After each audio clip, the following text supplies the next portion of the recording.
One of the best ways to win games and climb is actually by playing champions that are hidden OP, the non-meta champions that counter those that you face every single game. Not your off-meta stuff, non-meta. That means low pick rate, low ban rate, but a very decent win rate and strong counter ability to the popular champions. So yeah, in essence, hidden OP junglers, and I have 4 of them for you today to showcase exactly why they're good, what their power is, and what builds you should go. And if you want to steamroll that climb by making it even more effective, then you can use one of my jungle courses on Virkayu.gg. Whatever you need to climb quickly and to reach your peak faster than anywhere else, how to keep building on strong fundamentals from low elo to gold to platinum to diamond, each step of the way improving every aspect of your jungling and making you a more powerful total jungler. Along with the free jungle improvement PDF that I provide to everybody, as well as weekly tips and free video symposiums and lectures. That's right. Not to mention we have copious success stories on the website, as well as one-on-one coaching, a coaching VOD library, Virkayu.gg, a jungler's learning paradise. Okay, so let's start off with one that you probably know is going to be on the list, and that's going to be Lord Pantheon, man thighs, thunder clapping down onto the lanes and making sure ADCs are miserable. The thing is, his play rate is only about 0.7%. His win rate isn't that good below Master Plus. Why is that? Well, mostly because he isn't actually that easy to pull off. People don't really fully understand the kit, they don't use a Mortal Will 5-stack passive appropriately, and of course they are not clearing optimally, as is the way. Effectively, the reason why he's so potent in high elo is because you can leverage a lot of early game pressure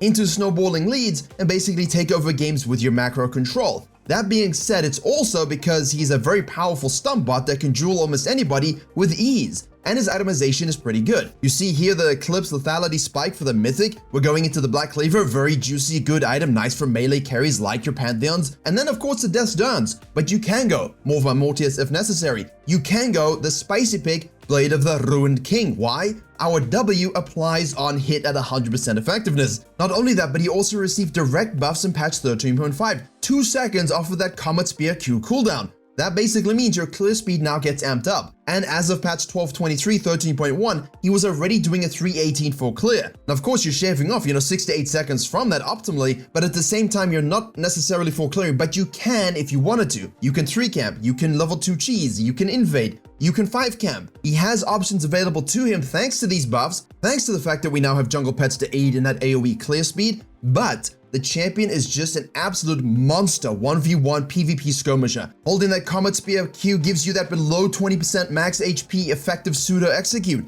By that I mean basically if they have less than 20% HP, you're gonna be doing some more damage. And yes, his W scales with AP as people like to point out, but it still does physical damage, yes? So don't build AP, build full AD, maximize all of your physical damage output, and then use that armor penetration passive that he gets at level 6, 10, 20, 30% from level 6, 11, 16. That guy will scale with penetration. You can of course go Cyrilda's Grudge if you wanted to for some more armor penetration if necessary. But what we're talking about here is a champion that PvPs extremely well, has guaranteed lockdown ganks, can rotate to things better than most junglers other than perhaps a Nocturne or Karthus ult. But it requires proactivity, it requires an aggressive game plan, it requires using your Mortal Will appropriately, it requires you to have macro. And those things are not always easily come by, which is why I introduced this video by, talking about my courses, because I talk about all these things so that you can use whatever champion you want to win. And that's why he has a good win rate in Master Plus, because those junglers are better at doing these things. Now, if you can maximize your Pantheon PvP mechanics and understand jungle's potency and power from those kind of pathing requirements too, Rek'Sai gaming, Elise gaming, you're aggressive, right? You're not AFK farming.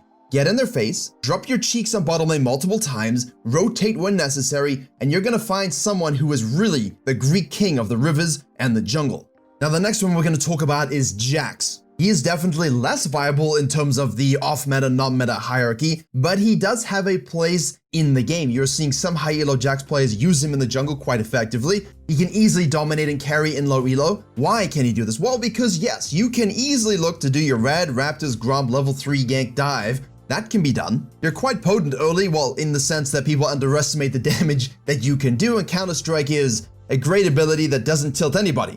I love it. Dodging all incoming non-turret basic attacks, reducing 25% of damage from area of effect abilities, and having a 4% target max HP damage profile on this, that's a pretty good spell. Because of course we didn't even mention that it stuns you. Now the thing about Jax is, yes, they changed him and shifted him around and gave him a lot of AP ratios, but that's still not the best way to play him. The best way to play him is still by using our passive Relentless Assault. In summary, he basically gets a hell of a lot of bonus attack speed. And guess what scales with attack speed? Physical damage, because every attack you do, every bonk you do is gonna be hitting harder, stronger, faster. And then the leap strike, which scales with 100% bonus AD and is on a basically low cooldown, especially for a mobility spell, that gets empowered by W, which coincidentally is also called Empower. Either a basic attack or the leap strike, one of them are empowered when you press that button. So while you have AP ratios on that W, on that E, on that ultimate, the physical damage profile is just too good to pass up. Also, it allows you to basically say, look, I don't want to be active early, I want to scale, counter jungle, use opportunistic ganks, although I have seen a Jax go red Raptor's Gromp, he goes and ganks the bottom lane,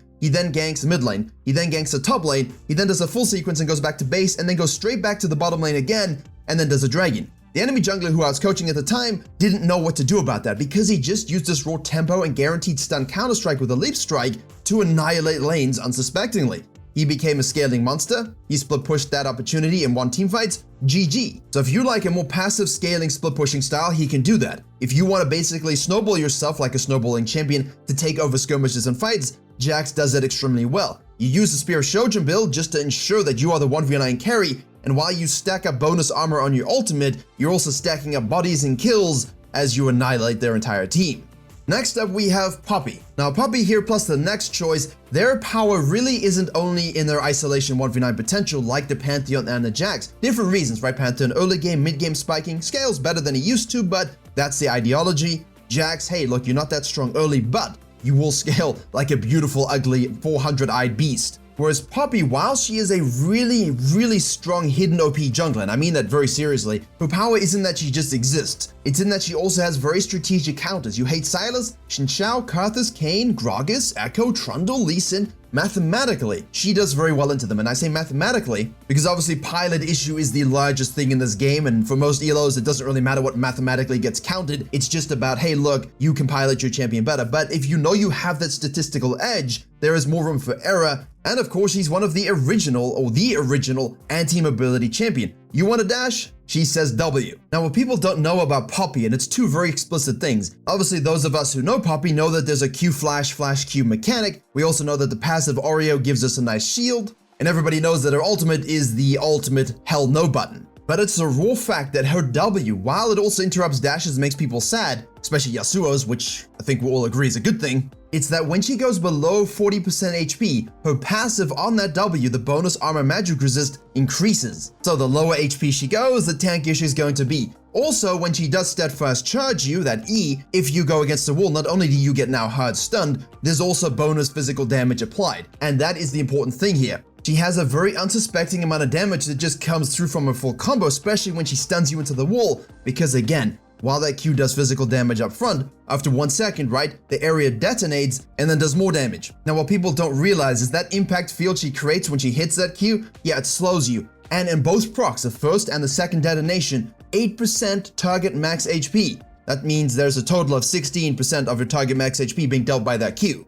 And by the way, you heard me mention Jax's leap strike having a 100% AD ratio. Yeah, the total physical damage from this Q, the Hammer Shock, 180% bonus AD ratio. So if you can effectively hit your E, stun them against the wall, get both procs of the Q, that's a lot of damage, which is why we like to go Dark Harvest. It allows us to amplify that damage using things like Cheap Shot. It allows you to be faster, it allows you to have Eyeball Hunter, and of course Celerity and Water Walking are de facto standards. You can go other runes, there are other options, obviously I'm just giving you the baseline here. So obviously we're gonna like Sheen. Sheen is great for champions like this. Obviously we're gonna love the Warhammer, the cooldown, and the Divine Sundra Hybrid Penetration passive. The W does magic damage, so we're amplifying that just a little bit. You have max HP on your spells, you have max HP on the Divine Sundra, you have scaling damage, and now you go into your Deadman's and Force of Nature and you're unkillable because you got so many resistances, so much movement speed, your accessibility into the backline of fights, or just to hit a great stun, or just to disengage and peel, it doesn't really matter. You have damage, you have tankiness, you have anti-mobility, you have engage and disengage, you have percentage max HP damage, and then, after all of this, you're saying, well, how do I actually jungle the champion? Well, all you do is you take a jungle pet,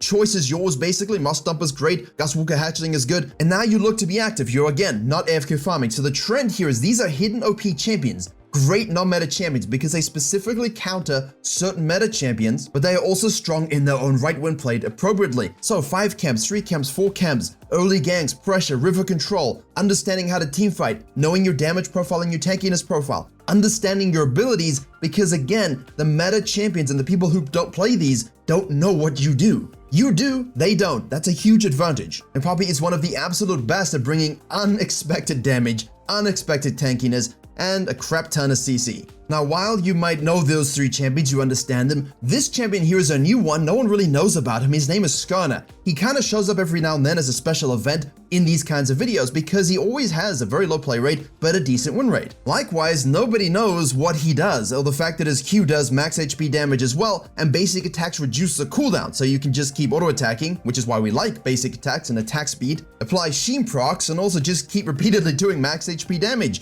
That's not even the selling point. The fact that he has a huge shield and bonus movement speed on his W that he can use, which again, the shield strength is based upon HP, so you're already saying, okay, attack speed, HP, yes. And then he has his E, which can mark champions, and when he hits them, they then get stunned. And everybody knows the Stinger, which is basically the flash engage, chem tank engage, pull someone to your team and then eradicate them. Inherently, his kit has always been good at stopping things in the meta. If you hate Zeds, if you hate Master Yis, you hate Warwicks and low elo, his copious amount of damage that he has, plus the immense amount of stuns and CC and guaranteed lockdown, really can change the nature of 1v1s and obviously teamfights. The singular use of his ultimate forces ADCs to go QSS, compromising their damage profile. That being said, he is seeing a lot more success simply going full tank here because his damage profile isn't really cutting it in the current meta. At the same time, one of the coolest builds that I'm seeing from him is the Rush of Black Cleaver, giving a shred, stickiness, HP, and of course, physical damage ratios for our spells, well in this case, spell with a Q. Plus your Jack shows to really get into teams with the dead mans, you can go Stone Plate to really tank things up, and if you want it to be a hyper carry machine, instead of going the Sheen Iceborne Gauntlet full tank build, you of course can go Trinity Force into things like Deadman's and of course the Force of Nature. So what you're gathering here is the champion has a copious amount of build versatility based upon exactly what you want to do with him and what elo you might actually be in. And yes, if you're struggling or a team comp is basically very difficult for you to engage on using your ultimate, hey, then you can go your Iceborne Gauntlet for stickiness, your slow field, and go the Turbo Chem Tank to get your full-on engage. And he's probably the only champion in this game at the moment who is reliably building that item. That being said, you can see a champion that has a point-and-click, guaranteed lockdown suppression that can drag someone into their team. Priority targets, rip. Someone who has movement speed and a shield to do something about that engage. And then of course someone who has a cooldown, refreshing, max HP physical damage spell that allows him to clear really quickly. In fact, there was a SKARNER in Season 9 which was ganking meta, yes? We were all ganking 2-minute 30 respawn timers on the cams. It was hell. If you want to clear max Q, you can do that. In fact, that would be my mostly normal recommendation, but you can max that E if you perhaps wanted to be more of a ganking jungler to amplify that slow and that damage from that spell and obviously reduce the cooldown. Farming or ganking style, you have your choice. Bit of damage, bit of tank, bit of both, you have your choice. He is a dynamic champion in terms of these aspects. If you specifically just want to counter the meta, you've got your Poppies, you've got your SKARNERs, they can do that. They have multiple playstyles available to you. And if you just want to 1v9 in a different aggressive way, with a jungling style that will make the enemy jungler very confused as to what he should be doing exactly, then you've got the Pantheon and the Jags. 4 very strong hidden OP junglers when used correctly. Their data doesn't always reflect that because of this, but should you do so, there is always good data at specific ranks to showcase they do have the power. Will you use it? Use the 10 jungling commandments on your screen now to amplify your jungling as well.